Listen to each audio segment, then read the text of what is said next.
हर्षित landmark, सपनों का घर जैसा आप चाहते हैं हम बनाते हैं। 1, 2 एवं 3 BHK ready position flats. Call 9827321321। Madhya Pradesh में लगातार जो चुनाव हुए, उपचुनाव हुए, उसके जो दंगल का ब्रेकिंग न्यूज है, जितने भी अपडेट है वो हम आप तक लगातार पहुंचा रहे हैं। इस वक्त की बड़ी खबर हम आपको बता दें, पृथ्वीपुर विधानसभा में बीजेपी प्रत्याशी की जीत हो चुकी है। बीजेपी के शिशुपाल यादव 15,886 वोट से जीत गए हैं। कांग्रेस प्रत्याशी नितेंद्र सिंह राठौर को उन्होंने हरा दिया है। और वहीं अगर रेगांव की बात की जाए तो रेगांव विधानसभा में कांग्रेस प्रत्याशी की जीत हुई है। कांग्रेस प्रत्याशी कल्पना वर्मा 12,096 वोट से जीत गई हैं। बीजेपी प्रत्याशी प्रतिमा बाघरी को उन्होंने हराया है और कांग्रेस प्रत्याशी कल्पना वर्मा को 72,679 वोट मिले हैं। अब वहीं बीजेपी प्रत्याशी प्रतिमा बाघरी को 60,610 वोट मिले। खंडवा लोकसभा सीट को बीजेपी ने अपने नाम बस करने ही वाली है, वहां पर उसको निर्णायक बढ़त मिल चुकी है। ज्ञानेश्वर पाटिल 79,000 वोट से आगे चल रहे हैं। तो उपचुनाव का दंगल के जो रिपोर्ट्स है, जो रिजल्ट्स है, वो हम आप तक पहुंचा रहे हैं। ज्ञानेश्वर पाटिल 79,000 वोटों से आगे, समझ सकते हैं इतनी बड़ी लीड ये लेकर के चल रहे हैं। तो खंडवा लोकसभा की सीट भी बीजेपी अपने खेमे में करने जा रही है। बीजेपी प्रत्याशी को निर्णायक बढ़त मिल चुकी है और थोड़ी देर में इसके भी रिजल्ट सामने आ जाएंगे। तो माना जा सकता है कि मध्य प्रदेश में धनतेरस पर बीजेपी पर जमकर वोट बरस रहे हैं। पृथ्वीपुर की बात हो, जोबट की बात हो या फिर बात हो खंडवा की, इन तीनों ही जगह पर जो बीजेपी प्रत्याशी है वो जीत की तरफ आगे बढ़ रहे हैं। और इसी के साथ आपको बता दें, जोबट के रिजल्ट्स आ चुके हैं। वहां पर सुलोचना रावत ने जीत दर्ज कर ली है। रेगांव विधानसभा की अगर बात की जाए तो वहां पर कांग्रेस ने इसे अपने नाम किया है। कल्पना वर्मा 12,096 वोट से जीत चुकी हैं।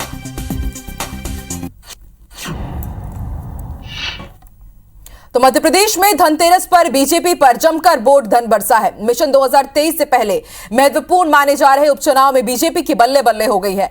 बीजेपी की जीत पर जश्न का माहौल देखा जा रहा है। उपचुनाव में जीत ने बीजेपी की दिवाली के उत्साह को दुगना कर दिया है। खुद सीएम शिवराज सिंह चौहान और प्रदेश बीजेपी अध्यक्ष वीडी शर्मा ने बीजेपी दफ्तर पहुंचे और वहां पर फुलझड़ी जलाकर खुशी का इजहार किया और एक दूसरे को मिठाई खिलाकर जीत की बधाई दी। बता दें कि अब तक आए नतीजों में बीजेपी के अब तक कठिन साबित हो रही जोबट विधानसभा सीट भी बीजेपी के खाते में आई है। यहां से बीजेपी प्रत्याशी सुलोचना रावत ने कांग्रेस के महेश पटेल को 6,080 वोटों से हरा दिया है। वहीं पृथ्वीपुर की अगर बात की जाए तो पृथ्वीपुर सीट पर बीजेपी ने जीत दर्ज कर ली है। यहां से बीजेपी के शिशुपाल यादव ने कांग्रेस के नितेंद्र सिंह ठाकुर को मात दी है। वहीं खंडवा लोकसभा उपचुनाव में बीजेपी के ज्ञानेश्वर पाटिल करीब 70,000 से ज्यादा वोटों से लीड कर रहे हैं। इस सीट पर भी बीजेपी जीत के करीब पहुंच चुकी है और उसकी जीत करीब करीब तय माना जा रही है। हालांकि बीजेपी अपने कब्जे वाली रेगांव सीट को गंवा चुकी है। यहां कांग्रेस की कल्पना वर्मा ने बीजेपी की प्रतिमा बाघरी को शिकस्त दी है। इस तरह चारों सीटों पर हुए उपचुनाव में बीजेपी ने 2 सीट जीत ली है और एक पर उसे निर्णायक बढ़त मिल रही है। इधर सीएम शिवराज सिंह चौहान ने जीत का श्रेय कार्यकर्ताओं को दिया है।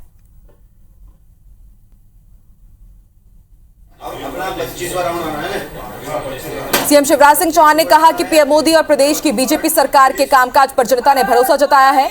उपचुनाव की जीत इसी का परिणाम है, जबकि कांग्रेस से इसे सत्ता और बाहुबल से प्रभावित चुनाव बता रही है।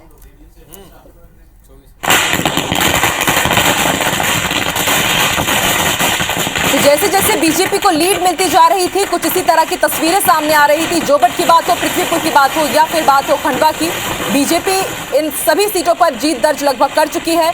तस्वीरें हम आपको दिखा रहे हैं। कार्यकर्ता, जो बीजेपी नेता है, कुछ इस तरह से, कुछ इस अंदाज में जश्न मना रहे हैं। तो धनतेरस पर बीजेपी पर जमकर वोट बरसा है। मिशन 2023 से पहले इस चुनाव को बेहद महत्वपूर्ण माना जा रहा था। सत्ता का सेमीफाइनल इस चुनाव को माना जा रहा था और उपचुनाव में बीजेपी की बल्ले बल्ले हो गई है। दिवाली से पहले ही बीजेपी ने आज दिवाली मना ली है। बीजेपी पर जीत का जो जश्न का माहौल है, साफ तौर पर देखा जा सकता है।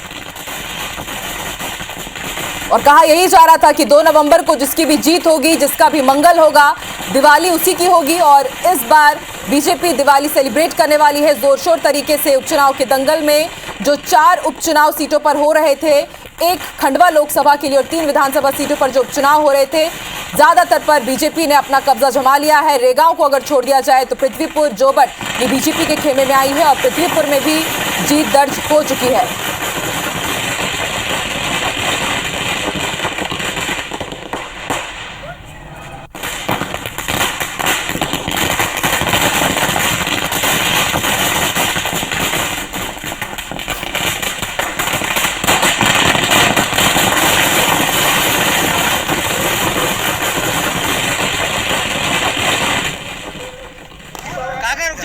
रुक जाओ मीडिया बात। जश्न की तस्वीरें हम आपको दिखा रहे हैं। आप देखिए किस तरह से दिवाली से पहले आज धनतेरस के मौके पर दिवाली मनाने का मौका मिला है बीजेपी को। ढोल ताशों के साथ कई पटाखे फोड़कर फुलझड़ी जला करके अपने ही अंदाज में दिवाली मनाई जा रही है, क्योंकि दिवाली से पहले जो रिजल्ट आए हैं मध्य प्रदेश में उपचुनाव के, उन्होंने खुश कर दिया है बीजेपी कार्यकर्ताओं को, बीजेपी नेताओं को। सीएम शिवराज सिंह चौहान ने भी कहा है कि ये जितना भी ये जो रिजल्ट आया है वो बीजेपी कार्यकर्ताओं की मेहनत का फल है, और बीजेपी दफ्तर भी वो पहुंचे, फुलझड़ी जला करके वहां पर उन्होंने खुशी का इजहार किया, एक दूसरे को मिठाई भी खिलाई।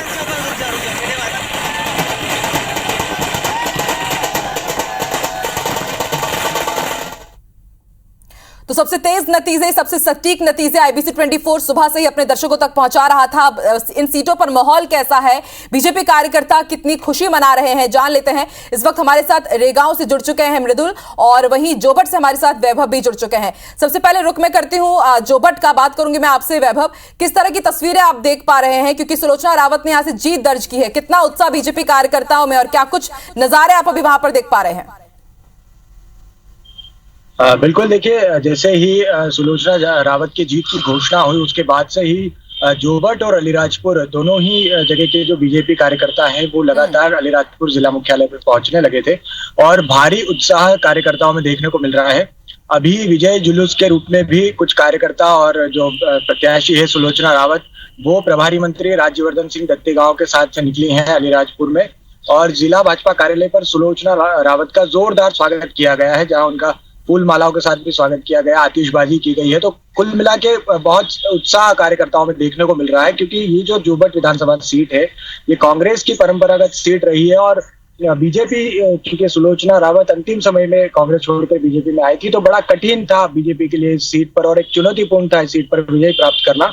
और चूंकि कांग्रेस से ये पिछले 2018 में कलावती भूरिया ने इस पर अपना कब्जा जमाया था, तो कांग्रेस से छीनते हुए इस सीट पर बीजेपी ने अपनी बढ़त बनाई है और जीत हासिल की। जी ठीक है वैभव, आप हमारे साथ बने रहिए। मृदुल भी हमारे साथ जुड़े हुए हैं। मृदुल, ज्यादातर जगह पर तो बीजेपी को आज दिवाली मनाने का मौका मिला है, लेकिन रेगांव से वो चूक गए हैं। रेगांव पहले बीजेपी का ही गढ़ माना जाता था, लेकिन इस बार वो कांग्रेस वहां पर जीत दर्ज कर ली है उसने। अभी वहां पर कैसा माहौल है, क्या कुछ कह रहे हैं कांग्रेस कार्यकर्ता, कितना उत्साह उनमें? देखिए, कांग्रेस यहाँ रेगांव विधानसभा सीट में महंगाई के मुद्दे को लेकर सामने आई थी, और एक प्रकार से देखा जाए तो बीजेपी की ये परंपरागत सीट रही है हमेशा से। पिछले 3 दशक से कांग्रेस यहाँ पे कभी नहीं जीत सकी, लेकिन कल्पना वर्मा जब को कांग्रेस ने अपने कैंडिडेट के रूप में चुना, और कल्पना वर्मा ने ऐतिहासिक जीत यहाँ से हासिल की है।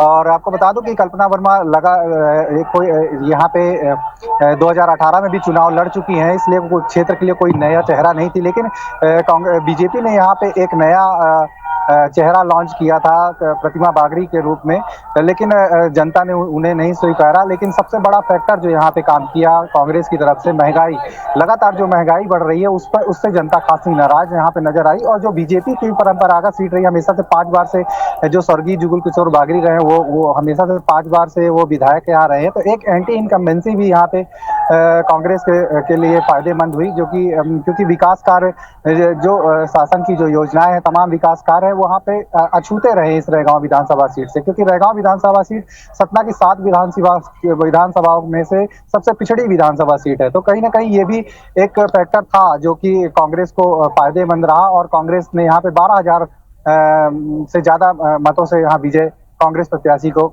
मिली है। जी, आपसे ये भी समझना चाहेंगे मृदुल की परंपरागत सीट रही है ये कांग्रेस की, तो कहां पर गलती हुई है बीजेपी से? और मतलब बाकी जगह तो रेगांव को उसने गवा दिया है और बाकी सीटों पे तो वो जीत दर्ज कर चुकी है, कहां पर चूक हुई है बीजेपी से? देखिए, अगर बात की जाए तो एक दूसरा फैक्टर है कि नया चेहरा, क्योंकि जब शुरू से ही जब प्रतिमा बागड़ी को यहाँ पे टिकट दी गई थी, तो जुगल किशोर बागड़ी जो कि पूर्व विधायक रहे हैं यहाँ से, उनके बेटे का नाम आगे आ रहा था, पुष्पराज बागड़ी का, और उनके छोटी बहू जो थी वंदना बागड़ी, उनका नाम आगे आ रहा था। तो कहीं ना कहीं लोगों की सिंपैथी उनसे जुड़ी हुई थी। लेकिन नया चेहरा लाने से इस बात से कार्यकर्ताओं में, जो रेगांव क्षेत्र के कार्यकर्ता है और जो मूल वोटर्स हैं, उनमें कहीं ना कहीं इस बात की नाराजगी थी। तो कहीं ना कहीं ये भी एक बात भीतरघात की भी संभावना पूरी तरह से दिख रही है, क्योंकि भाजपा के कार्यकर्ता जो कि जुगल किशोर बागरी के परिवार से जुड़े हुए थे, तो वो कहीं ना कहीं भीतरघात की संभावना यहाँ पे है, जिसका खामियाजा भाजपा को भुगतना पड़ा और इसका फायदा कांग्रेस प्रत्याशी कल्पना वर्मा को पूरी तरह से मिला है। ठीक है मृदुल, आप बने रहिए हमारे साथ। रुक करते हैं वैभव का। वैभव, यही मैं सवाल आपसे पूछना चाहूंगी जोबट के बारे में। कांग्रेस का गढ़ रहा है हमेशा से जोबट, लेकिन अंतिम समय में सुलोचना रावत बीजेपी में गई।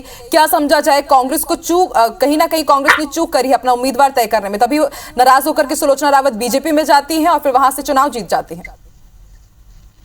बिल्कुल, इसमें कोई दो राय नहीं है कि ये सीट कांग्रेस की ही परंपरागत सीट रही है। अगर पिछले इतिहास की बात करें इस सीट की, तो सिर्फ 2 बार ही भाजपा यहाँ पर अपनी जीत दर्ज कर पाई है। अगर हम इसकी पूरी समीक्षा की बात करें तो कांग्रेस चूंकि सुलोचना रावत बीजेपी में जा चुकी थी, तो कांग्रेस के पास कोई ऐसा बड़ा चेहरा यहाँ बचा नहीं था। कांग्रेस ने जिला अध्यक्ष महेश पटेल को टिकट दिया और प्रत्याशी के रूप में मैदान में उतारा, लेकिन जोबट विधानसभा सीट के लिए महेश पटेल पर हमेशा बाहरी प्रत्याशी होने का तमका ये लगता रहा। बार बार बीजेपी भी उन पर हमलावर होती रही कि बाहरी प्रत्याशी है। खुद शिवराज सिंह चौहान जो मुख्यमंत्री है, उन्होंने मंच से लगातार ये कहा कि कांग्रेस के पास प्रत्याशी नहीं थे, इसलिए वे अलीराजपुर विधानसभा से अपने प्रत्याशी लेकर आई हैं। तो लगातार बाहरी प्रत्याशी होने का जो मुद्दा है उसको पूरी तरह से भुनाने में कामयाब हुई है बीजेपी। वहीं अगर कांग्रेस की बात करें तो कांग्रेस महेश पटेल ने भी आरोप लगाया कि कांग्रेस ने भीतरघात करते हुए, क्योंकि भूरिया परिवार से दीपक भूरिया ने भी टिकट की मांग की थी, दीपक भूरिया को अंतिम समय में उनका टिकट काटा गया था। वो इलाके में कलावती भूरिया के राजनीतिक वारिस के रूप में पहचाने जाते थे।